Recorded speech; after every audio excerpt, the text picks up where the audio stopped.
আসসালামু আলাইকুম, welcome to my channel. আশা করি সবাই অনেক ভালো আছেন। আলহামদুলিল্লাহ, আল্লাহর রহমতে আমরা সবাই ভালো আছি।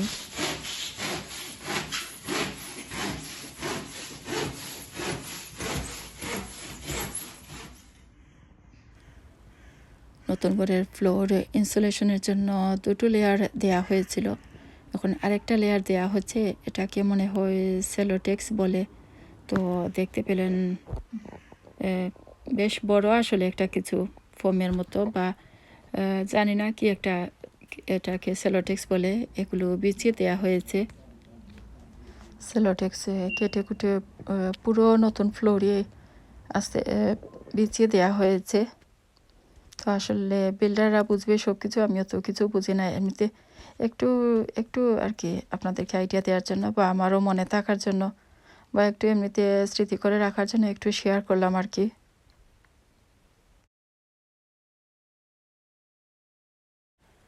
নতুন ওয়ালগুলোতে প্লাস্টারও হয়ে গেছে, দরজার ফ্রেম লাগানো হয়েছে, তবে দরজার গ্লাস তখনও লাগানো হয়নি। একটু একটু করে ওরা কাজ শেষ করছে, আর একটু একটু করে একটু মনে শান্তি আসছে যে না, কাজ একটু একটু একটু করে শেষ হচ্ছে। তবে এরা তো সময় লাগায়, আসলে প্রতিদিন তো কাজ করে না, এজন্য আসলে অনেক সময় লাগে।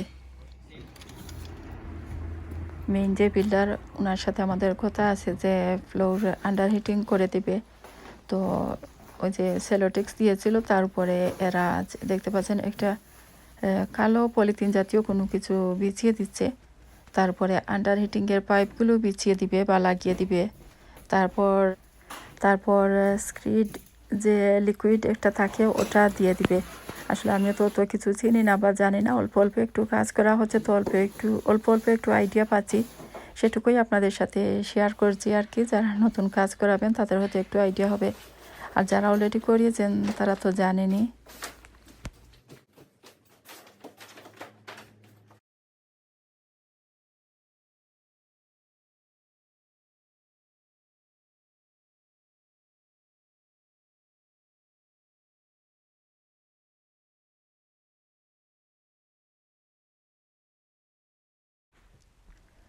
ওইদিকে ওয়ালে দেখতে পাচ্ছেন এগুলো আন্ডার হিটিংয়ের জন্য কি কি সব পাইপ টাইপ লাগানো হয়েছে।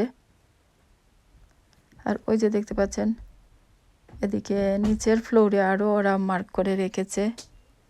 আসলে ওই যে তিন পাশে, ওইদিকে তো ইউনিট থাকবে কিচেনের, তো ওদিকে আর ভিতরের দিকে দেয়া হয়নি, ইউনিটের বাইরের দিকে দেয়া হচ্ছে পাইপগুলো।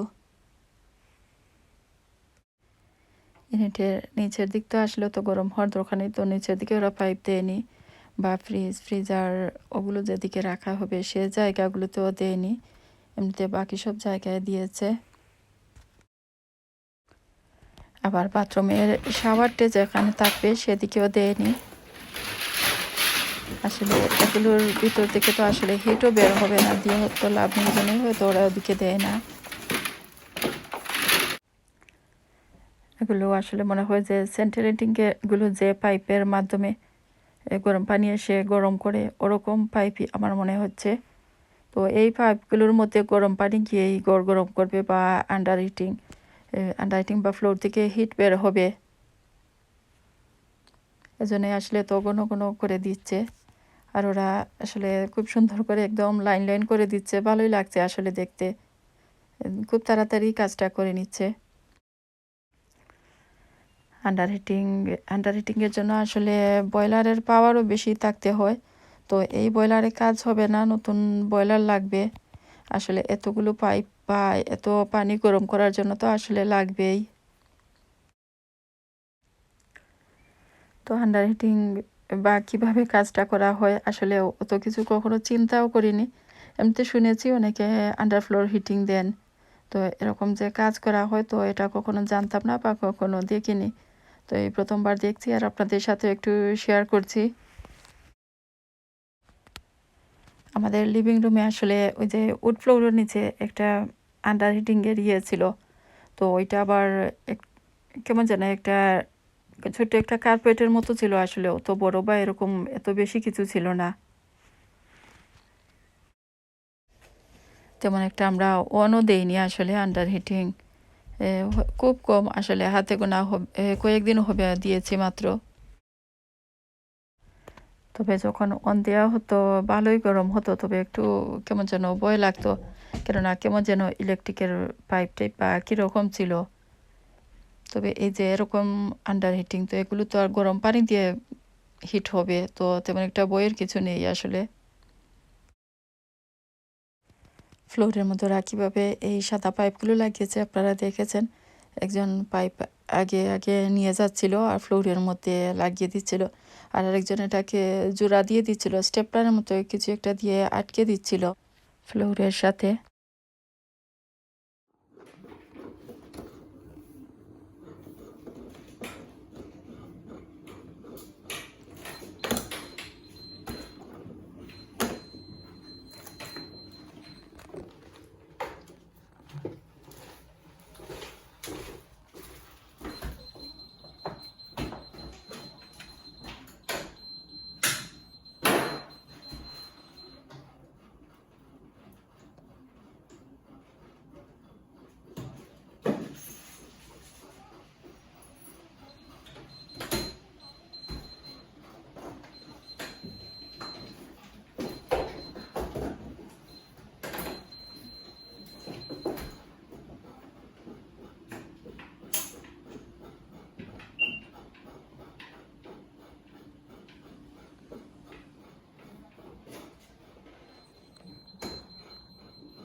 এগুলো কেন দিয়েছে আমি জানি না, তবে আমার মনে হয় পরে ওরা লিকুইড বা স্ক্রিট ডালবে, ওগুলোর হাইট বোঝার জন্য হয়তো দিয়েছে, তবে আমি শিওর না, এমনিতে বলছি আর কি।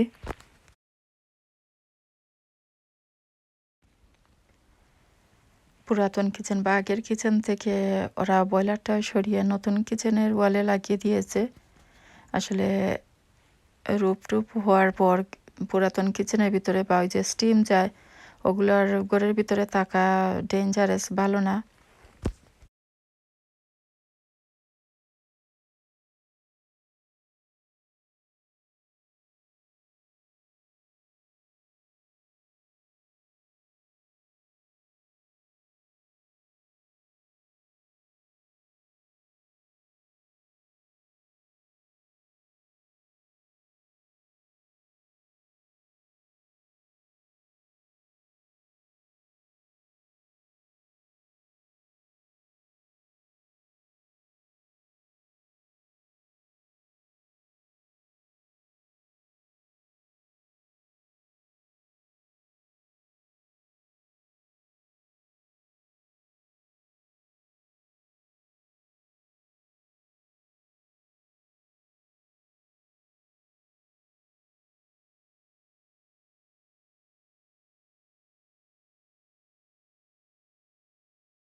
সকালবেলা ওরা পাইপগুলো লাগিয়ে চলে গিয়েছিল, তো এখন দুপুরে আড়াইটার দিকে আবার এসেছে।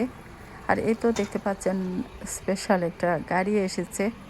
ওই যে ওইটার পিছনে যে সার্কল দেখতে পাচ্ছেন, ওটার ভিতরে মনে লিকুইড ছিল, ওইটা দিয়ে আরও কি কি পাইপ টাইপ দিয়ে ওরা পিছন দিকে পাইপ নিয়ে তারপর লিকুইড ঢেলেছে।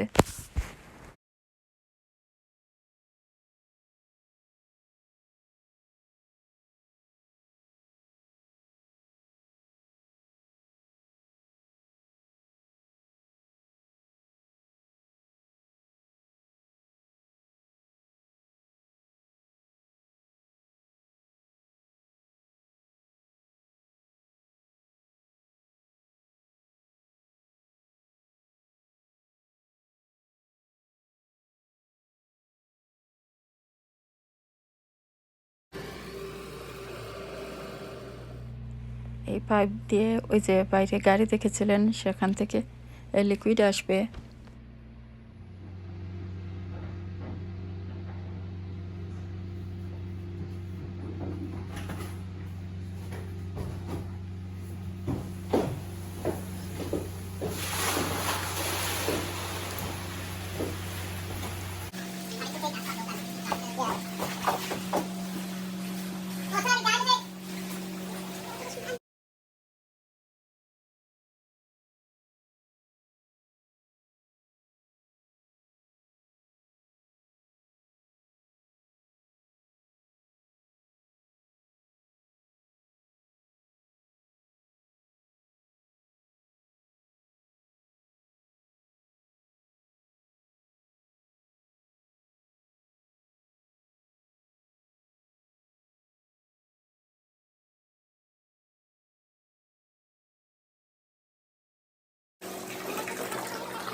আমি ঠিক জানি না, তবে শুনেছি ড্রাই ড্রাই ড্রাই লিকুইড বা ড্রাই কিছু মিক্স করে তো লিকুইড বানিয়ে দেওয়া হয়, তার থেকে বা কি একটা করা হয়, এর থেকে এরকম লিকুইড ডালা বেশি ভালো।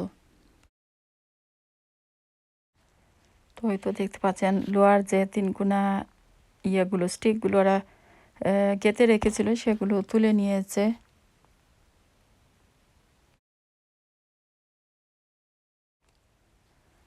তারপর এই তো মনে হয় লম্বা একটা স্টিকের মতো কিছু একটা দিয়ে ভালো করে এগুলোকে ইয়ে করে দিয়েছে, যাতে কোনায় খানায় সব দিকে আর কি একদম এই লিকুইড চলে যায়।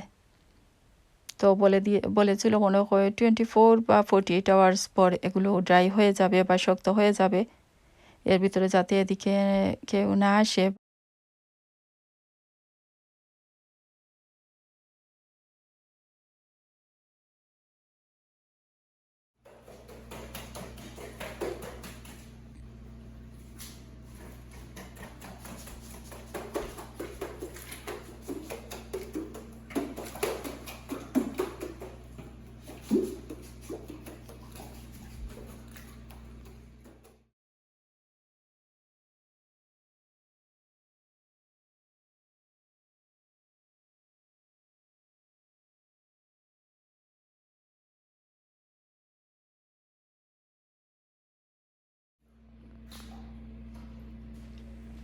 বাইরে যে গাড়ি ছিল সেখান থেকেও কিন্তু অনেক সাউন্ড শোনা যাচ্ছে, কেননা ওরা যা কিছু ইউজ করেছিল তো অনেক সময় নিয়ে সব কিছু ভালো করে বাইরে বা রোডেই ওরা ওয়াশ করেছে।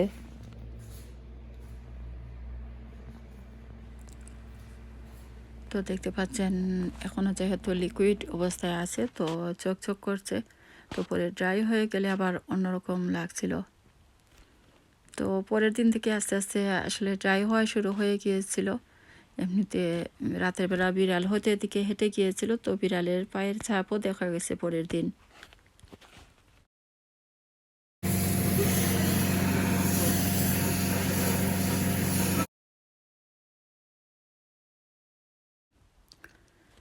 যাই হোক, ভিডিওটি আর বেশি লম্বা করব না, সবাই দোয়া করবেন প্লিজ। এই কয়েকদিন থেকে আসলে যেহেতু ঘরের ভিতরেও ভাঙ্গাভাঙ্গি শুরু হয়ে গেছে, তো অনেক ধুলাবালির মধ্যে একটু আসলে কষ্টেই যাচ্ছে।